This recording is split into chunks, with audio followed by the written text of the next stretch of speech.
Mas ele disse também que era a vida.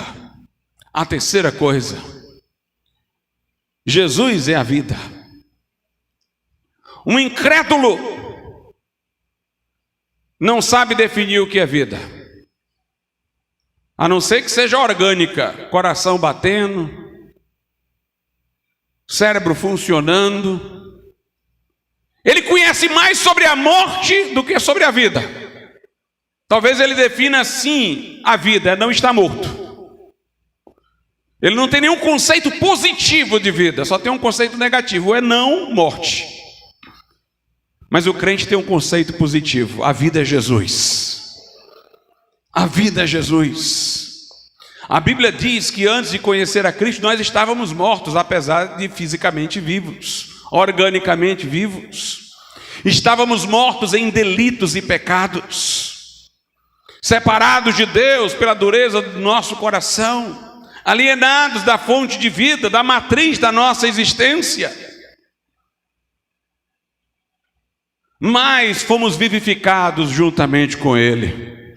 Jesus disse: quem ouve a minha palavra, crê naquele que me enviou, tem a vida eterna, não entrará em condenação, mas passou da morte para a vida. Jesus disse: eu sou a ressurreição e a vida, quem crê em mim, ainda que esteja morto, viverá. A vida para nós é Jesus. Por isso, irmãos, nós podemos falar que um crente faz boas obras, mas dizemos assim porque obra é uma ação humana. Mas a Bíblia, alternativamente, para que não entendamos mal que sejam as boas obras do crente, usa a expressão fruto. Porque obra parece requerer esforço, deliberação, projeto e ação. Mas a nova vida que o crente vive simplesmente flui. Na medida em que ele está em comunhão com Cristo, ele dá muito fruto. Se estiver em mim e eu estiver em vocês, se vocês estiverem em mim e eu estiver em vocês, Jesus diz: vocês vão dar fruto, vão dar muito fruto. Na ligação com Cristo se apresentam as nossas obras. Por isso elas melhor se representam como frutos do que como obras. Porque uma árvore não delibera dar fruto, ela dá fruto. É da natureza dela, dá o fruto. E o crente renascido, ele produz o fruto do Espírito. O resultado do Espírito Santo está nele. Como diz Jesus, do seu interior fluirão rios de água viva, é vida. Tudo sem Jesus é morte. A Bíblia diz que quando nos convertemos, nos arrependemos, está lá em Hebreus, das obras mortas. As obras mortas não são só aquelas obras deliberadamente pecaminosas, não. Aquelas obras filantrópicas que nós fizemos quando incrédulos são obras mortas também, porque foram feitas não como uma coisa que foi fruto do Espírito em nossa existência, mas uma deliberação. E todas as nossas boas intenções como incrédulos, na nossa condição natural e caída, se misturam com orgulho, se poluem com algum tipo de autogratificação, satisfação, egoísmo, ainda que seja a vontade de receber homenagem, ainda que seja uma vontade íntima de se autoconfortar, eu fiz isso, eu fiz aquilo, são obras mortas. Todas as obras fora de Cristo são mortas. Mas em Cristo é que nós temos frutos. A Bíblia diz: brilhe a vossa luz diante dos homens. Essa luz é a de Cristo em nós, para que eles vejam as vossas boas obras e glorifiquem o Pai. Não vão glorificar a nós não vão nos aplaudir, eles vão glorificar o Pai, porque perceberão que tais obras não vieram de nós por nós mesmos, mas porque algum milagre aconteceu nas nossas vidas. A Bíblia diz que depois da grande tribulação, quando Jesus vier em glória, vai haver o julgamento das nações, que decidirá quem entra e quem não entra no milênio. E os que tiverem se convertido na grande tribulação receberão aprovação para entrar no reino milenar. Mas Jesus vai dizer assim para eles: eu tive sede e vocês me deram de beber, eu tive fome e vocês me deram de comer, porque estas pessoas abrigaram os judeus na grande tribulação, quando os judeus forem perseguidos pelo anticristo, porque são sabedoras de que os judeus foram o povo eleito no Velho Testamento, esses que se converteram dentre os gentios vão abrigar os judeus, esses são os que eles dessedentaram, os que eles alimentaram. Jesus disse: tive sede, me deste de comer, tive sede, me deste de beber, tive fome, me deste de comer, estive nu e me vestiste. E eles dirão: quando, Senhor? Jesus vai dizer: quando fizeste a um destes meus pequeninos irmãos, os judeus, irmãos de sangue, no sentido de que Jesus veio do tronco de Abraão,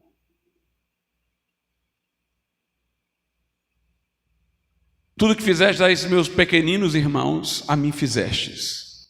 Mas note, quando Jesus falar das boas obras deles, eles vão dizer: quando é que a gente fez isso? Porque eles não fizeram para se autogratificar, simplesmente saiu deles. Quando Moisés desceu do monte, o seu rosto brilhava, mas ele não via que brilhava, os outros é que viram. O brilho era da glória de Deus, com quem ele havia estado. Meus irmãos, em Gálatas 2:20, a Bíblia diz assim, Paulo diz: eu já estou crucificado com Cristo, e agora vivo não mais eu, mas Cristo vive em mim. E essa vida que eu agora vivo na carne, no corpo, vivo pela fé no Filho de Deus que me amou e a si mesmo se entregou por mim. Santificação é viver a vida de Cristo, é viver a vida de Jesus. Uma vez eu falei aqui na igreja de um certo pregador que foi convidado para pregar num congresso, num evento sobre vida vitoriosa. E ele abateu todos os ouvintes quando ele disse: olha, nenhum de vocês, nem eu, somos capazes de viver vida cristã vitoriosa. Só teve um que viveu uma vida vitoriosa, em santidade, em plenitude, foi Jesus. Mas eu tenho uma boa notícia para lhes dar, falou ele: Jesus pode viver a vida vitoriosa dele em você. Ou seja, não é a nossa vida que é vitoriosa, é a vida comunicada de Jesus a nós que é vitoriosa. Paulo disse: não sou eu quem vive mais, é Cristo que vive em mim. É nessa vida de Cristo vivida por nós que triunfamos. Tem gente que pensa que santificação é assim: eu vou aprender como Jesus viveu e vou procurar imitá-lo. Não. Eu vou viver a vida de Jesus em minha vida, porque Ele está em mim. Paulo disse aos Gálatas: por vocês eu sinto as dores de parto, até que Jesus seja modelado em vocês. O Cristo informe estava nele, ele estava orando para que Cristo tomasse forma neles. Não é alguma coisa que eu aprendo de Cristo. É interessante o que a Bíblia diz lá em Efésios, uma das passagens mais esquisitas da Bíblia. Efésios capítulo de número 4. A partir do versículo 17: e digo isto e testifico no Senhor, para que não andeis mais como andam também os outros gentios, na vaidade da sua mente, entenebrecidos no entendimento, separados da vida de Deus, pela ignorância que há neles, pela dureza do seu coração, os quais, havendo perdido todo o sentimento, se entregaram à dissolução, para com avidez cometerem toda impureza. Os gentios, os não convertidos. Agora olha o versículo 20: mas vós não aprendestes assim a Cristo. Ele não diz: vocês não aprenderam assim de Cristo, mas fala de aprender a Cristo. Aprender uma pessoa, a Bíblia nunca fala receber de Cristo, é receber a Cristo. Não tem aprender de Cristo, é aprender a Cristo. Então não é que eu vou aprender como fazer e vou fazer a partir daquilo que aprendi, como se fosse uma receita. Eu tenho que aprender Jesus na minha vida. É Ele que vai viver em mim. E o texto continua na mesma linha, versículo 21. Se é que o tendes ouvido, não é ouvir acerca dele, é ouvi-lo diretamente.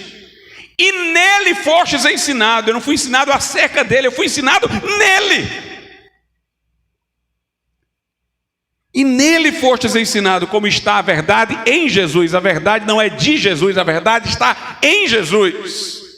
A verdade está nele. Eu não sou ensinado sobre ele, mas sou ensinado nele, dentro dele, unido a ele. Eu não aprendo sobre ele, dele, eu aprendo a ele.